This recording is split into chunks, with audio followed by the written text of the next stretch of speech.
part of our journey. However,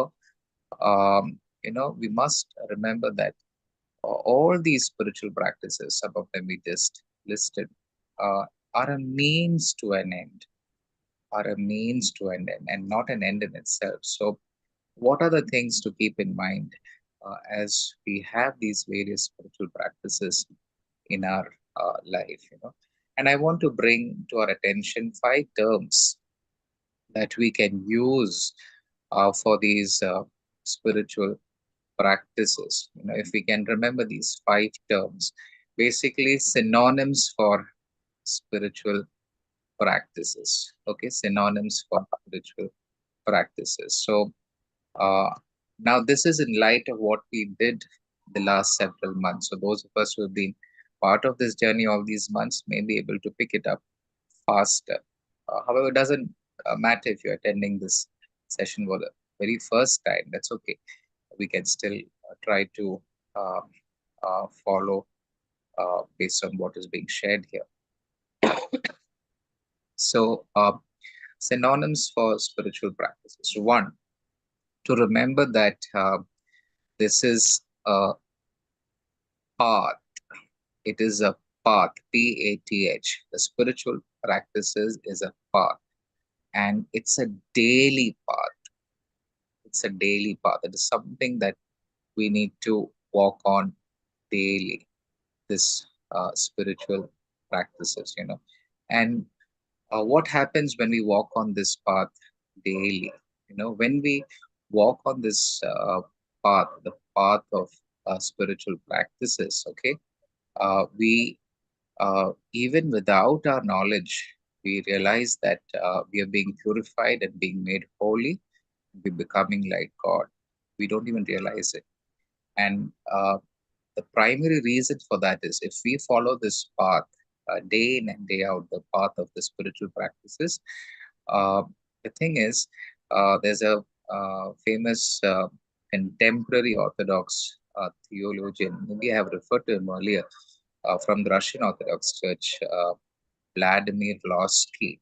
Vladimir Lossky. He has a very famous quote about holy tradition with a capital T. Okay, so it's talking about the tradition of the church.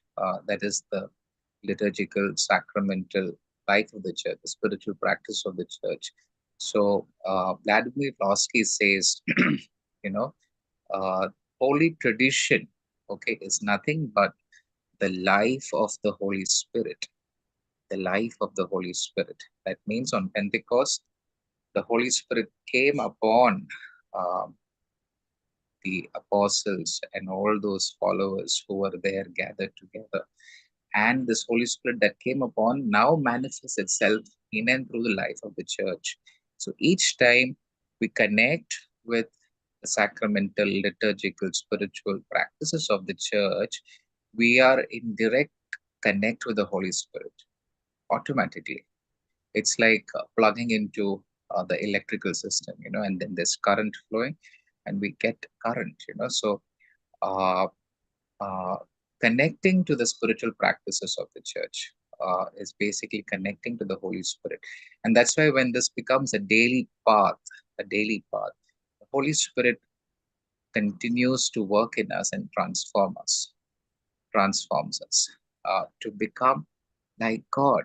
And this is our primary calling, isn't it? To become like God. So we have to introspect all that we do. Is it making us like God? Is it making us holy? Are we becoming God-like? Something for us to introspect. So that is one of the primary goals of journeying through these means. That is the spiritual practices. It's a daily path. So that's the first synonym. It's a daily path. Another synonym for spiritual practices could be spiritual tools. Tools. Okay, TOOLS. Tools. Now, what are tools used for various purposes? But in our context, we could think of someone who used tools to carve. A sculptor uses tools to carve, and if you begin to see spiritual practices as tools, we'll be reminded that God is truly carving us into becoming a true human being. That is another calling that we're invited ourselves, you know, that we are called to be a true human being. We're yet not a human being. We're yet not a human being. And we saw a human being is someone who loves unconditionally, selflessly, sacrificially. We went through all that.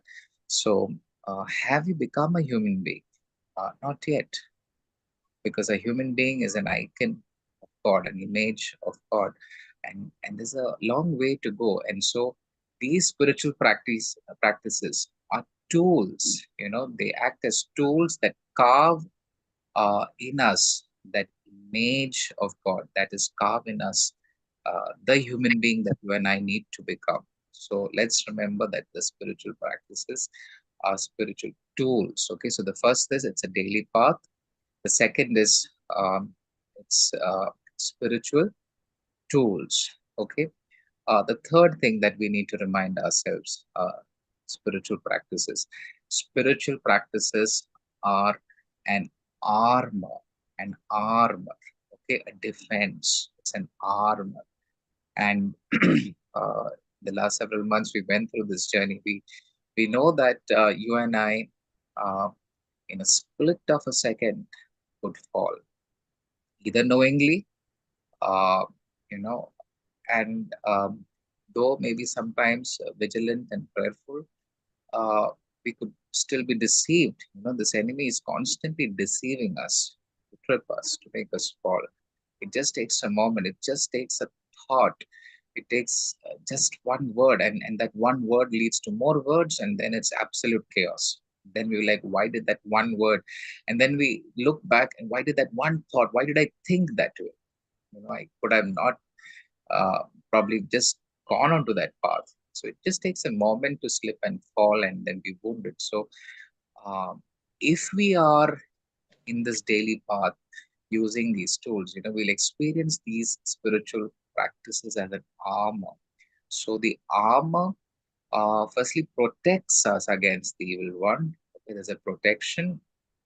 Also, this armor helps us defend ourselves. You know, the attack will come.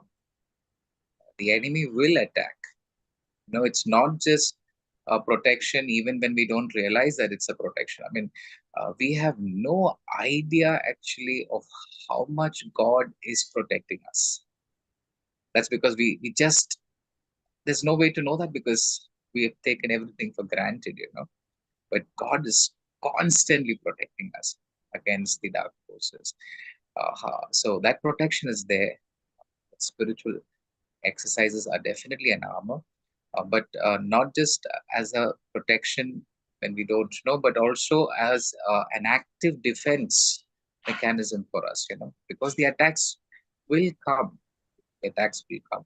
And then these spiritual practices becomes a defense for us to fight the enemy, uh, and not limited to just fight the enemy, but also to overcome the enemy. Sometimes in this journey, we feel the enemy is winning, and we feel that we have gone 100 steps behind sometimes in this journey.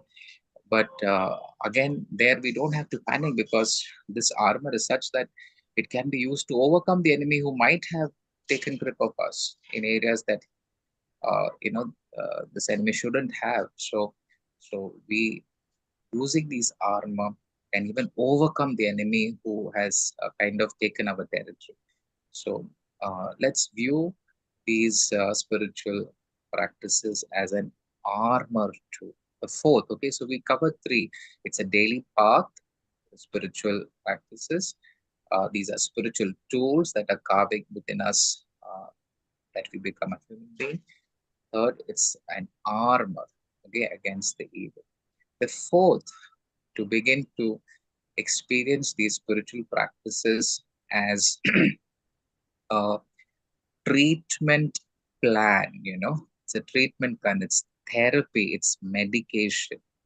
It's a treatment plan, it's therapy, it's medication. We covered that in the last few months, you know. Uh, fathers of the church remind us, sin is viewed as wounds of the soul, wounds. So just like the physical body which gets wounded needs treatment, needs therapy, needs medication. Likewise, the soul that is wounded because of sin, okay, sin is the wound, needs treatment, needs medication, needs therapy, and the spiritual practices is basically the medication, is the treatment, is the therapy. So, uh, without undergoing therapy, without receiving treatment, without taking the medication, there cannot be healing. We cannot be made whole. We cannot be made healthy. We cannot be made holy. So, the spiritual practices become a very essential component of our daily life to become holy, to become healthy, to become whole. So, one, it's a daily path. Two, spiritual tools. Three, armor. Fourth, we are saying it's a treatment plan. Uh, it's therapy, it's medication. And the fifth and the last point, want to remind ourselves that spiritual practices, another synonym we could use is they are spiritual exercises. Spiritual exercises. We always think of exercise in terms of bodily exercise. And we are living in a world where youngsters are more and more conscious about being more fit, you know, and we'll hit the gym and we'll do all kinds of exercise to make sure that they have the best bodily looks. And a lot of them for fitness, forget looks, fitness. So we would know to keep ourselves fit in terms of our body. Much more we should be making efforts to keep our souls fit. And these are all spiritual exercises. And remember one thing, uh, the thing that needs to be really strong in us. We're talking about having a strong body when we talk about exercise of the body, and when we talk about the soul being strengthened, it's primarily the human will that needs to be strengthened to be in tune with the will of God. You know, our will is very weak. Our will is very weak. We are not able to align ourselves to God's will. We want it our way. We're not, having the courage, the strength to be as per God's will. And these spiritual exercises, these spiritual practices really will strengthen our will to align it to be in tune with the will of God, and then we'll see how we are being made fit, we are being made strong by the practice of these spiritual practices. So, in conclusion, want to remind ourselves to begin to see the various spiritual exercises. We'll go through it one at a time, part of these sessions.